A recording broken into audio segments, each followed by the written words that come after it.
Hello student, yesterday I discussed with you sentence and its kinds, and in this video today I am going to discuss with you sentence and its parts. So let's start it. तो कल boy students मैंने आप लोगों के साथ discuss किया था sentence और उसके काइंड्स क्या होते हैं, and there I told you what is the sentence and what are the kinds of the major kind of sentences. तो एक उसका मैं आपको बताता हूँ. सेंटेंस मैंने बताया था group of word that makes a complete sentence as a sentence. और type of sentences, kinds of sentences में मैंने आपको 5 काइंड ऑफ सेंटेंसेस बताए थे. तो अभी today in this video we are going to discuss what is the sentence and its parts क्या होते हैं. So let's start it. तो sentence and its parts majorly sentence has the two parts. Mainly the sentence has the two parts, subject and predicate. तो मुख्य रूप से देखा जाए तो सेंटेंस के टू पार्ट्स हैं. एक सब्जेक्ट होता है और अदर है जो प्रेडिकेट है.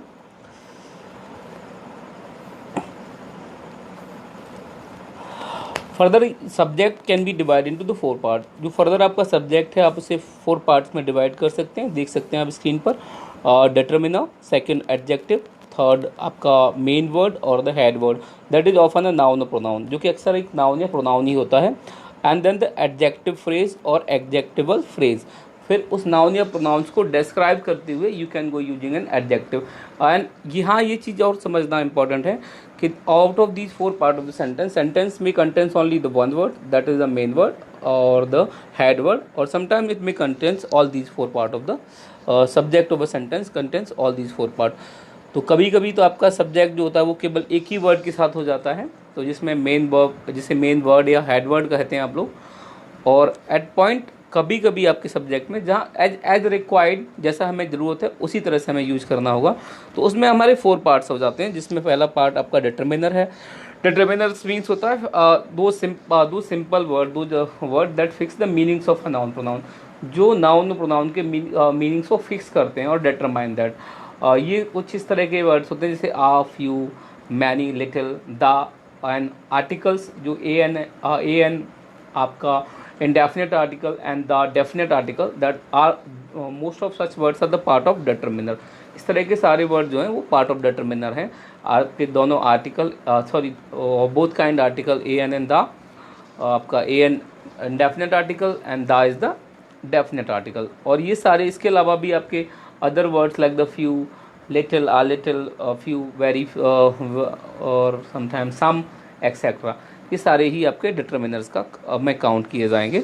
यानी कि दो fix the meanings of a noun, जो कि पर्टिकुलर एक नाउन का मीनिंग फिक्स कर देते हैं. That limit almost all the possessive adjectives और are also count as the determiner. जितने भी पजेसिव एडजेक्टिव है, माई और ये सब भी एज अ डिटरमिनर काउंट हो जाते हैं.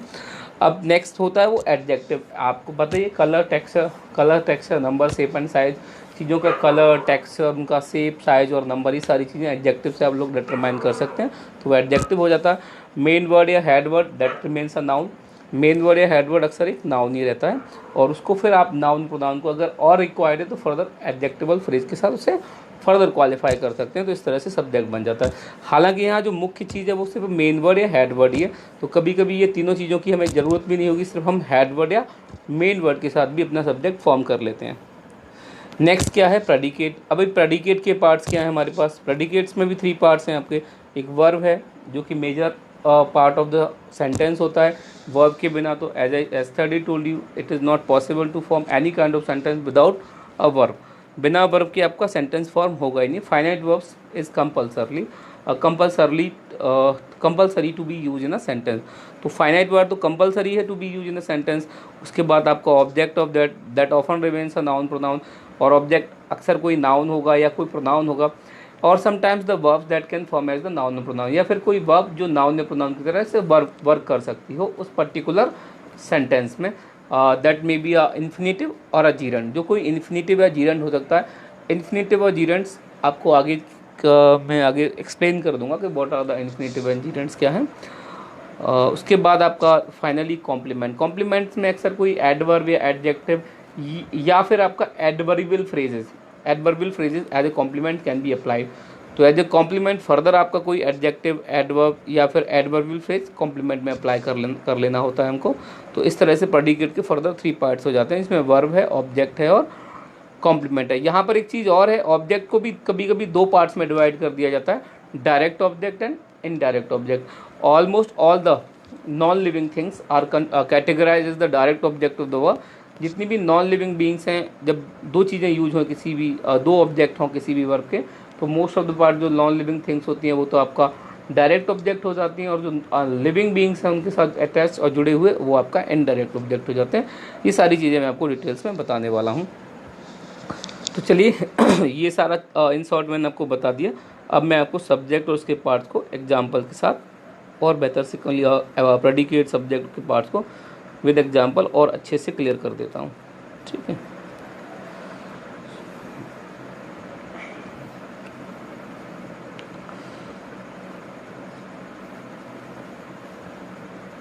देखिए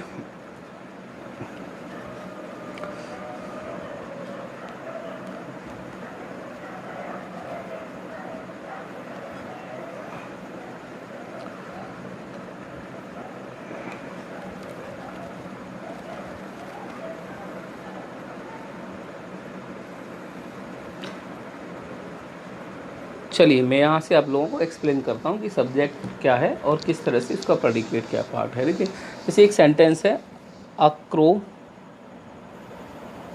देखिए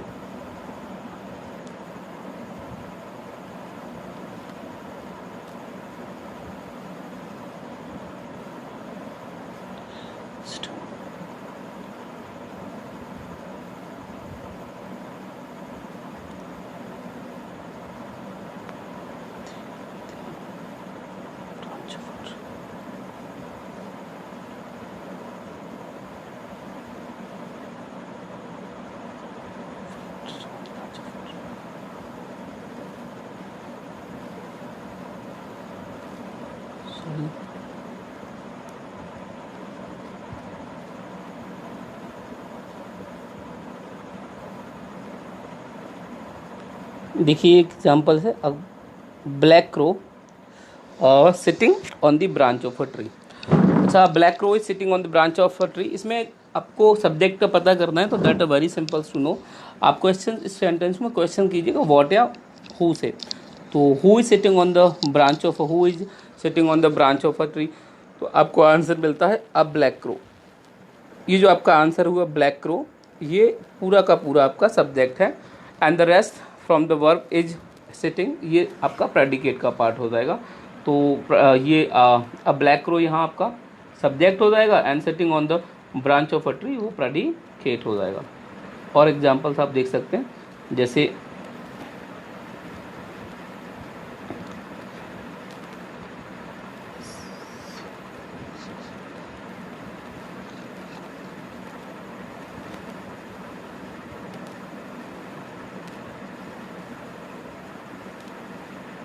देखिए Rohan is playing on ludo. अभी who is playing on the ludo, that simple answer of that is the Rohan. अगर आप हु से क्वेश्चन करें who is playing on the ludo, तो आपको आंसर मिलेगा Rohan is playing on the ludo. तो यहाँ रोहन आपका सब्जेक्ट है और is playing on the ludo वो आपका प्रेडिकेट का पार्ट है। आप एक और एग्जाम्पल देख सकते हैं,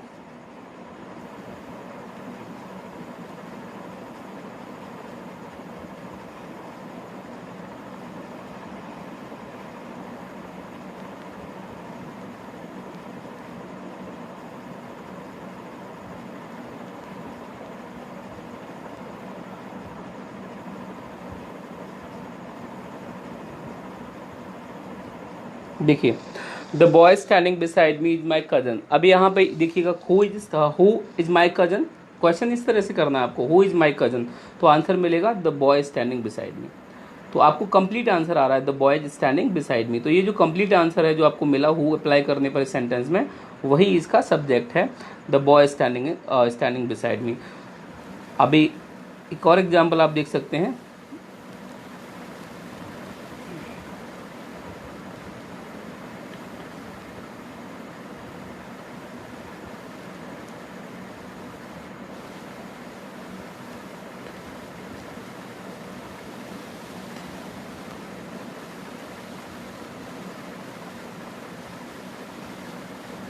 they did not submit their project। अच्छा, who did not submit his or their project, तो answer is there, sorry answer is they. तो दे आंसर है इसका, तो दे इसका सब्जेक्ट है, बाकी प्रेडिकेट है। अच्छा, इन 4 एग्जांपल्स में आपने देखा अगर आप बैक जाएंगे तो देखिएगा फॉर एग्जांपल्स में फर्स्ट मैंने आपको, देखिए बैक पर आएंगे तो देखिए फर्स्ट में अ ब्लैक क्रो, तो ये जो सब्जेक्ट है उसमें 3 वर्ड्स आप देख सकते हैं, आ ब्लैक एंड क्रो। आ यहाँ डिटर्मिनर है, मैंने बताया था आर्टिकल डिटर्मिनर का पार्ट है। ब्लैक यहाँ एडजेक्टिव है, कलर ऑफ एनिमल्स या कलर ऑफ वर्ड एक्सप्लेन करता है। और क्रो आपका नाउन है जो कि आपका हेड वर्ड या मेन वर्ड है। अच्छा सेकंड में देखिएगा इसके बाद रोहन। अच्छा यहाँ केवल एक ही वर्ड सब्जेक्ट है रोहन, यानी कि यही हेड वर्ड या मेन वर्ड है, यही नाउन है। आपको पता है नाउन की डेफिनेशन में रोहन एक नाउन है, name of a person a boy. Next देखिएगा the boy standing beside me. अच्छा यहाँ पर द आर्टिकल है तो ये तो डिटर्मिनर है, बॉय नाउन फॉर्म है, और ये जो स्टैंडिंग बिसाइड मी है जो मैंने बताया था लास्ट में 4 पार्ट्स ऑफ सेंटेंस जब सब्जेक्ट में आपको बता रहा था, तो मैंने बोला था कि फर्स्ट आपका डिटर्मिनर होता है, फिर एडजेक्टिव, फिर हेड वर्ड और फिर आपका एडजेक्टिवल फ्रेजेस। यहाँ पर मेन वर्ड जो हेड वर्ड है वो तो आवश्यक है, लेकिन ये जो डिटर्मिनर्स और बाकी सारी चीज़ें एप्लीकेबल होंगी तो हमें लगानी है, अगर वो एप्लीकेबल नहीं है तो हमें उन्हें छोड़ देना है। तो they are only use when they are required. Next आप देखें तो the boy standing beside me, ये द आपका डिटर्मिनर हो गया, बॉय आपका नाउन है, स्टैंडिंग बिसाइड मी एक फ्रेज है, एडजेक्टिवल फ्रेज आप इसे कह सकते हैं, जो कि बॉय को क्वालिफाई करता है यहाँ पर। नेक्स्ट देखिएगा दे, फिर से दे यहाँ सब्जेक्ट है और दे केवल एक ही वर्ड है जो कि आपका प्रोनाउन है, थर्ड पर्सन का प्रोनाउन है इन प्लूरल नंबर, ये आप समझ सकते हैं। तो इस तरह से आपको समझ में आ गया होगा कि सब्जेक्ट के 4 पार्ट्स हो सकते हैं, लेकिन ये कंपलसरी नहीं है कि सारे 4 पार्ट्स आपको एक ही बार हर बार यूज करने हैं, आपको जो एप्लीकेबल है उतना यूज करना है। हाँ लेकिन एक चीज़ कंपलसरी है कि आपका मेन वर्ड और हेड वर्ड आपको यूज करना है। या एक चीज़ और है, कभी कभी मेन वर्ड और हेड वर्ड अक्सर मैंने बोला नाउन और प्रोनाउन होता है, लेकिन कुछ जगह ऐसा नहीं भी होगा। जैसे देखिएगा, सॉरी, जैसे आप देख सकते हैं, जैसे smoking is injurious to health, in case smoking is injurious to health, इसको कुछ लोग इंजरस भी प्रोनाउंस करते हैं और कुछ लोग इंजीरियस, ठीक, टू हेल्थ। अच्छा यहाँ पर जो subject what is the injurious to health, तो आंसर आता है स्मोकिंग, तो ये आपका सब्जेक्ट है smoking. What is injurious to, आपको क्वेश्चन जब भी सब्जेक्ट निकालना है सेंटेंस का, तो क्वेश्चन आपको हु से या व्हाट से ही करना होगा, तो उसका आंसर जो भी होगा वही सब्जेक्ट होगा। तो smoking is injurious to health, question अगर हम पुट करें तो हो सकता था what is injurious to health, तो आंसर इज द स्मोकिंग, तो स्मोकिंग इज द सब्जेक्ट। अच्छा यहाँ एक चीज़ देखने वाली है कि स्मोकिंग कोई नाउन नहीं है ना तो प्रोनाउन है, फिर ये सब्जेक्ट कैसे है, ये सब्जेक्ट हो सकता है क्योंकि it is a gerund. Verb का बेस फॉर्म में अगर आप आईएनजी ऐड करते हैं तो जीरंड फॉर्म होता है, और gerund is a verbal noun that can act like a subject. Gerund कई बार वर्बल नाउन होता है जो कि सब्जेक्ट की तरह या ऑब्जेक्ट की तरह सेंटेंस में वर्क कर सकता है। ये मैं आपको अगले टाइम से जब मैं पढ़ाता रहूँगा तो फिर आपको ये सारी चीज़ें, वर्बल नाउन्स क्या होती हैं, वर्बल एडजेक्टिव्स क्या होते हैं, वो सभी डिटेल्स में हम पढ़ेंगे। नॉन फाइनाइट्स का पार्ट है ये, तो हम सारी चीज़ें डिटेल्स में पढ़ेंगे। मैं पूरी बुक ही आप लोगों को पढ़ाने वाला हूँ। रेन एंड मार्टिन का ये बुक है, बहुत अच्छा बुक है, अगर आप लोग चाहें तो देख भी सकते हैं, परचेज कर सकते हैं। और आप लोगों को ये सारी चीज़ें अच्छी समझ आ रही हूँ तो आप लोग वीडियो को लाइक और शेयर भी कर सकते हैं, और मैं चाहूँगा कि आप इसे लाइक और शेयर करें। तो ये सब्जेक्ट आपका होता है। अच्छा यहाँ एक चीज़ है पोजीशन ऑफ सब्जेक्ट, अगर हम देखें तो एक चीज़ है कि ज़्यादातर सेंटेंस में subject is a use in the beginning of a sentence, लेकिन ये कोई कंपलसरी नहीं है कि सब्जेक्ट बिगिनिंग ऑफ सेंटेंस में आएगा। कभी कभी ड्रामेटिक इफेक्ट के लिए हम लोग सब्जेक्ट को लास्ट में भी यूज कर सकते हैं। जैसे देखिएगा हेयर कम्स राम, ये ड्रामेटिक इफेक्ट प्रोड्यूस करता है, और हेयर कम्स राम, तो यहाँ पर सब्जेक्ट तो राम है लेकिन हम उसका वर्ड ऑर्डर जो है वो चेंज कर दिया है। सब्जेक्ट जो कम से पहले होना चाहिए हमने उसे कम के बाद में ले लिया है। तो ये ऐसा भी होता है कभी कभी कि आपका सब्जेक्ट अक्सर आगे ही रहता है लेकिन कभी कभी पीछे, क्योंकि क्वेश्चन तो वही है कि हेयर कम राम, तो हु कम्स, तो आंसर वही आ रहा है राम कम्स, लेकिन राम को आगे नहीं यूज करके पीछे कर लिया गया है, तो उससे कोई फर्क नहीं पड़ने वाला है। आप ऐसा भी कर सकते हैं। देखिए एक और एग्जाम्पल मैं आपको दे रहा हूँ, ये बुक से ही है, देखिएगा। जैसे आप अगर इसको पढ़ें, ऑन द टॉप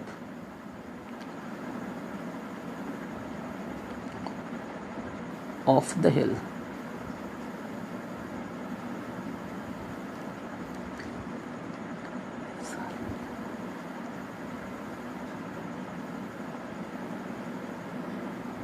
अच्छा आप यहाँ कंफ्यूज नहीं होंगे कि आप यहाँ पर on the top of the hill को सब्जेक्ट समझ पड़े, क्योंकि on the top of the hill lives a hermit, तो सेंटेंस का मतलब है कि पहाड़ी की चोटी पर कोई साधु रहता था, लेकिन रहने वाला कौन है, करने वाला डूअर कौन है, वो तो साधु ही है ना, अ हर्मिट।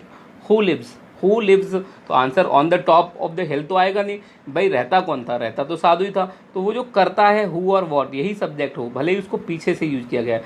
यहाँ ड्रामेटिक इम्पैक्ट के लिए, ड्रामेटिक इफेक्ट प्रोड्यूस करने के लिए आपको सब्जेक्ट को आफ्टर द वर्ब्स अप्लाई किया गया है, और that is preceding the verb, subject is here following the verb, subject क्या कर रहा है, वर्ब को फॉलो कर रहा है, या वर्ब जो है वो सब्जेक्ट को प्रेसीड करती है। तो a hermit lives a hermit, तो on the top of the hill lives a hermit, आप समझ सकते हैं, तो हर्मिट ही सब्जेक्ट है। तो आप इस तरह से भी समझ सकते हैं कि सब्जेक्ट कभी कभी ऐसा नहीं है कि हमेशा in the beginning of the sentence subject to be applied, sometime that can be applied after the verb in the sentence, वो कभी कभी सेंटेंस में वर्ब को फॉलो कर सकता है, या वर्ब सब्जेक्ट को प्रोसीड कर सकती है। In most of the case subject proceed the verb, ज़्यादातर केसेज में हमने देखा है कि सब्जेक्ट ही वर्ब को प्रोसीड करता है, लेकिन in some certain condition the subject can follow the verb as well, subject verb को फॉलो भी कर सकता है, इस बात को भी हमें समझना होगा। ये आपको क्लियर हो गया होगा कि सब्जेक्ट किस तरह से यूज होना है। आप आगे देखिएगा, तो 4 पार्ट ऑफ द सब्जेक्ट आपको क्लियर हो गए होंगे। मैंने बताया था डिटरमिनर था, तो आर्टिकल्स हैं या फिर कुछ जो सिंपल वर्ड्स होते हैं, सम है, फ्यू है, वेरी है, और all possessive adjective, my, your, his, ये सारे के सारे आपके डिटरमिनर। जैसे his father is a doctor, his father is a doctor. अच्छा, यहाँ कंफ्यूज होने की एक चीज़ और ज़रूरत नहीं है, क्योंकि हिज आपका हिज जो वर्ड है ये डिटरमिनर तो है ही है, बट काफ़ी सारे ग्रामेरियन जो हैं वो इसको एडजेक्टिव भी कंसीडर करते हैं, क्योंकि ये पॉजेसिव काइंड ऑफ एडजेक्टिव भी है साथ में। तो his father is a doctor, तो यहाँ पर हिज जो है वो डिटरमिनर भी है, तो कुछ ग्रामेरियन इसको, ज़्यादातर लोग आजकल इसको हिज को डिटरमिनर में ही काउंट करते हैं, लेकिन एंशिएंट ग्रामेरियन जो है पुराने समय पर जो था, इसको हम पॉजेसिव एडजेक्टिव की तरह भी यूज़ कर सकते थे।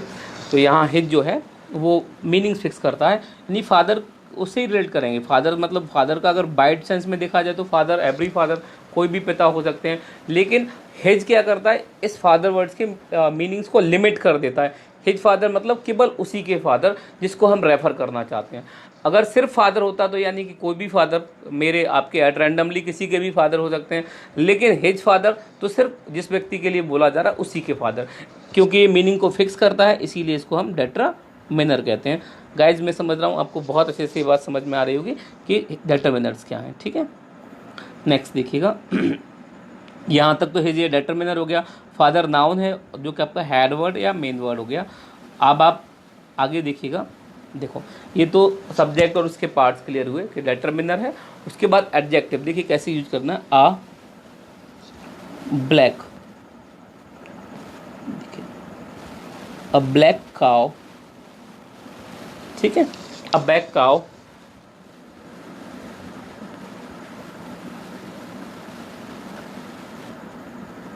near the tree is grazing। इस सेंटेंस से चार देखिए, इस सेंटेंस का सब्जेक्ट क्या है कि व्हाट इज, अगर आप क्वेश्चन करें हु इज ग्रेजिंग या व्हाट इज ग्रेजिंग, तो आंसर मिलता है a black cow near the tree. अब आपका सब्जेक्ट हुआ अ black cow near the tree. अब आप इसको डिटेल में समझिएगा। आ तो आपका डिटरमिनर हो गया, ब्लैक कलर है यानी कि एडजेक्टिव हो गया, cow name of an animal तो दैट्स मीन्स एक नाउन हो गया, तो हेडवर्ड हो गया, और नियर द ट्री यहाँ पर एडजेक्टिवल फ्रेज है कि जो काउ को डिस्क्राइब करता है कि काउ कहाँ पर है, डिस्क्राइब कर रहा है काउ को कि वो पास में पेड़ के पास खड़ी हुई कहीं, और बाकी जो इज ग्रेजिंग ये पार्ट ऑफ प्रेडिकेट है। तो आप इस एग्जाम्पल से बहुत अच्छे से समझ सकते हैं कि किस तरह से सब्जेक्ट को उसके अलग अलग पार्ट्स में हम डिवाइड कर सकते हैं। आर determiner, black adjective, cow main word या हेड वर्ड, और नियर द ट्री आपका एडजेक्टिवल फ्रेज जिसे आप बोल सकते हैं, या एडजेक्टिवल फ्रेज भी बोल सकते हैं। अभी यहाँ पर इज ग्रेजिंग जो पार्ट ऑफ प्रेडिकेट है, तो सब्जेक्ट और उसके पार्ट्स तो क्लियर हो गए। अभी हम प्रेडिकेट और उसके पार्ट्स के बारे में बात कर सकते हैं। देखिए उससे पहले मैं आपको एक पैटर्न्स बताऊंगा। देखिएगा, जब भी आपको सेंटेंस फॉर्म करना है तो सबसे पहले व्हाट, कोई भी क्वेश्चन है समझिएगा व्हाट एंड हु। अब व्हाट एंड हु से इसमें क्वेश्चन करें, फिर उसके लिए जो वर्ब है आपकी, यानी वॉट अगेन से वॉट या हु का ही होता है, लेकिन हम यहाँ पे वर्ब ही मानेंगे, वर्ब जो भी वर्ब है उसमें लगाइए। फिर से दोबारा से होम एंड वॉट से क्वेश्चन करें, ऑब्जेक्ट आके आए, आपको ऑब्जेक्ट क्लियर हो जाएगा। फिर आपको कॉम्प्लीमेंट के लिए अलग अलग क्वेश्चंस आप लोग अप्लाई कर सकते हैं, वेयर, व्हेन, हाउ, एक्सेट्रा। इस तरह के क्वेश्चंस लगाएंगे तो वेयर, व्हेन एंड हाउ से आपकी कॉम्प्लीमेंट क्लियर हो जाते हैं कि सब्जेक्ट का उस सेंटेंस का कॉम्प्लीमेंट क्या है। व्हाट एंड हु से आपका सब्जेक्ट क्लियर हो जाएगा, एंड हुम एंड व्हाट से आपका ऑब्जेक्ट क्लियर हो जाएगा, और वर्ब से ही आपका पार्ट ऑफ प्रेडिकेट स्टार्ट हो जाता है। देखिएगा जैसे सी राइट्स अ लेटर, तो who quite obvious answer of that है सी। तो हु तो आपका, जब उसका आंसर आपको सी आंसर आ रहा है तो हु तो आपका सब्जेक्ट हो गया है ना। व्हाट, दैट्स राइट है। अगेन व्हाट, तो आ लेटर, तो what she write actually a letter, तो what answer of the what is a letter, that is object है, ठीक है। अब ये हो गया वो सी राइट्स अ लेटर, लेकिन यहाँ कॉम्प्लीमेंट में यूज नहीं कर रहा हूँ। हाँ चाहूँ तो कॉम्प्लीमेंट लिखता हूँ to her mother, and here the to her mother would be the complement of the sentence. अगर मुझे इसे कंप्लीट करना है, सेंटेंस को आगे सेंस देना है, तो मैं, हालांकि मैं अपनी बात यहाँ तक भी ख़त्म कर सकता था, सी राइट्स अ लेटर, मैंने प्रीवियस वीडियो में आपको भी एक्सप्लेन किया था, लेकिन मुझे आगे ही अप्लाई करना है तो मैं इसमें एक फ्रेज ऐड कर सके, उससे कॉम्प्लीमेंट भी कर सकता हूँ, टू हर मदर। तो she writes a letter to her mother में यहाँ से आप देखें writes a letter to her mother, ये आपका प्रेडिकेट है। अच्छा, इसके पार्ट्स कैसे डिटरमिन्स हो सकते हैं, तो राइट्स वर्ब है आपका, वेरी क्लियर है। वर्ब को फर्दर दो पार्ट्स में डिवाइड कर सकते हैं, हेल्पिंग वर्ब और फर्दर उसका मेन वर्ब। उसके बाद आपका ऑब्जेक्ट हो जाता है। ऑब्जेक्ट जैसा मैंने बताया फर्दर दो पार्ट में डिवाइड कर सकते हैं, direct object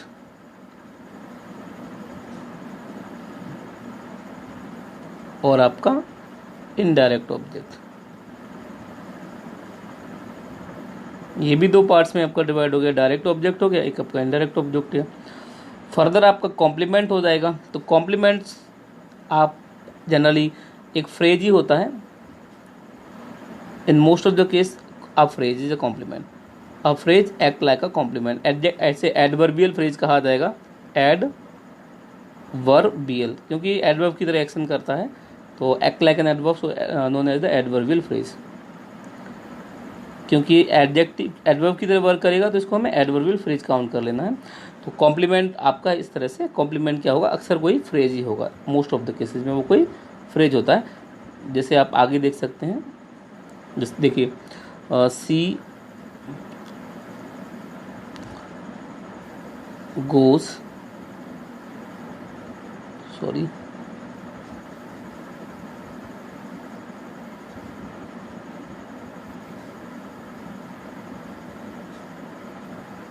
she goes to markets with her friend। देखिए इस पूरे सेंटेंस को समझने की कोशिश कीजिएगा। सी यानी हु, तो सी है तो ये सब्जेक्ट हो गया आपका। अब यहाँ से goes to market with her friend में गोज आपका वर्ब हो गया, to market with her friends complement हो गया। अच्छा, यहाँ पे to market with her friend complement क्यों है, क्योंकि अगर आप क्वेश्चन करना चाहेंगे जैसे सी गोज वॉट, तो आंसर ही नहीं मिलेगा, सी गोज गॉट, तो सी गोज वॉट का तो कोई आंसर ही नहीं मिलेगा, तो यानी कि इसमें सब्जेक्ट है नहीं, और आंसर ऑब्जेक्ट आपको तभी मिलेगा जब वो कोई नाउन या प्रोनाउन होगा और उसका आंसर आपको वॉट से मिल सके। तो वॉट से आंसर हो ही नहीं सकता इस क्वेश्चन में, इसके सी गोज वॉट तो है ही नहीं। हाँ, सी गोज वेयर, तब आपके पास आंसर, तो वेयर आंसर है, to market, and how and with home, उसका भी आंसर मिलता है विद हर फ्रेंड। तब ये जो to market and with her friend है ये आपका कॉम्प्लीमेंट ही काउंट होगा, ये आपका ऑब्जेक्ट नहीं है, क्योंकि इसका आंसर आपको वॉट या होम में नहीं मिल सकता। नेक्स्ट देखिएगा, जैसे the boys plays the boys sorry play the plays the boys play football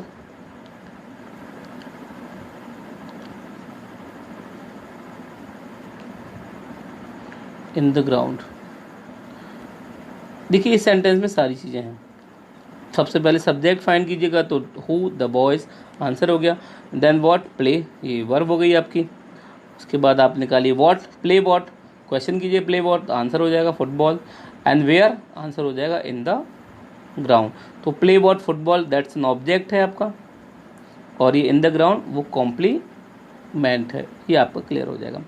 अच्छा, आपका डायरेक्ट इनडायरेक्ट ऑब्जेक्ट भी मैं क्लियर कर दूं कि क्या होगा, देखिएगा। जैसे सी या he gives me a pen, देखिए। अच्छा, he gives me a pen, अब यहाँ पर क्या है कि हु देन ही है, गिव्स गिव्स ऑब्वियस है कि देता है, and what and to home, what a pen and to home to me, किसको देता है तो वो मुझे देता है, एंड क्या देता है तो पेन देता है। तो कौन किसे और क्या दोनों के आंसर्स मिल रहे हैं आपको, तो ये मी और पेन दोनों ही ऑब्जेक्ट हैं। मी मैंने बताया लिविंग बीइंग है, तो ये इनडायरेक्ट ऑब्जेक्ट होगा, इन डायरेक्ट ऑब्जेक्ट होगा, और पेन आपका सॉरी डायरेक्ट ऑब्जेक्ट हो जाएगा। ये इनडायरेक्ट होगा ऊपर वाला मी, और ये डायरेक्ट ऑब्जेक्ट हो जाएगा, यहाँ ये डायरेक्ट ऑब्जेक्ट हो जाएगा। Is that clear to guys? ये समझ रहा हूँ मैं आप लोगों को, बहुत आसान है। हाँ, आप इसी सेंटेंस को एक और तरीके से ही लिख सकते थे, he gives a pen, direct object को आगे ले लिया हमने, तब इनडायरेक्ट ऑब्जेक्ट को टू लगा के लिखना होता है। He gives me a pen या he gives a pen to me, एक ही बात है, दोनों तरह से लिखा जा सकता है। ये आ पेन यहाँ डायरेक्ट ऑब्जेक्ट है और टू मी यहाँ इनडायरेक्ट ऑब्जेक्ट है। तो आपको समझ आ गया होगा कि क्या है डायरेक्ट और इनडायरेक्ट ऑब्जेक्ट, और उसे किस तरह से अप्लाई करते हैं। हाँ, कुछ कंडीशन में ऑब्जेक्टिव कॉम्प्लीमेंट भी होता है कि ऑब्जेक्ट के बाद कॉम्प्लीमेंट ना होकर उसी ऑब्जेक्टिव कॉम्प्लीमेंट है, उस ऑब्जेक्ट का कॉम्प्लीमेंट आ जाता है। जैसे देख लीजिएगा किस तरह से हो जाता है, जैसे दे नेम्ड देयर चाइल्ड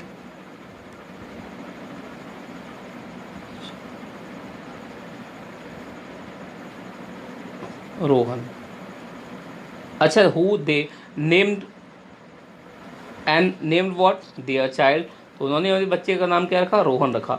तो यहाँ जो रोहन है वो देयर चाइल्ड के साथ एकदम साथ में साइड बाय उसको प्लेस किया गया है, और ये इसका ऑब्जेक्टिव कॉम्प्लीमेंट है, यानी कि देयर चाइल्ड को ही फर्दर ये क्वालिफाई कर देता है, इसीलिए ये इसका ऑब्जेक्टिव कॉम्प्लीमेंट है।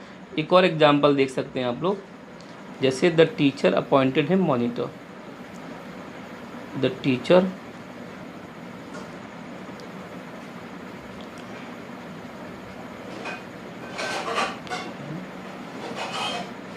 मॉनिटर, देखिएगा हिम यहाँ ऑब्जेक्ट है और मॉनिटर उसका ऑब्जेक्ट का कॉम्प्लीमेंट है कि टीचर अपॉइंटेड है मॉनिटर, टीचर ने उसे मॉनिटर अपॉइंट कर दिया। तो ये मॉनिटर जो वर्ड है वो हिम से रिलेट करता है और उसके बराबर से प्लेस किया गया नाउन है, इसीलिए उसका वो ऑब्जेक्टिव कॉम्प्लीमेंट है। गाइस, ये बिल्कुल क्लियर हो गया होगा आपको किस तरह से आपको समझना है, और आगे एग्जाम्पल्स के साथ मैं इसे ख़त्म कर दे रहा हूँ। जैसे देखिए कैकलिंग ऑफ गीज, अगर आप इसमें देखें द कैकलिंग ऑफ गीज,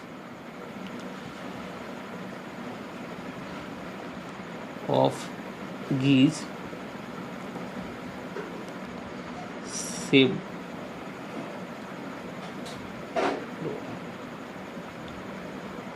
अच्छा कैकलिंग ऑफ द गीज सेव्ड रोम, ये जो अच्छा व्हाट सेव, अगर क्वेश्चन किया जाए व्हाट सेव्ड रोम तो आंसर आता है द कैकलिंग ऑफ गीज। तो ये जो कैकलिंग ऑफ गीज है ये कंप्लीट इसका सब्जेक्ट है, ठीक है।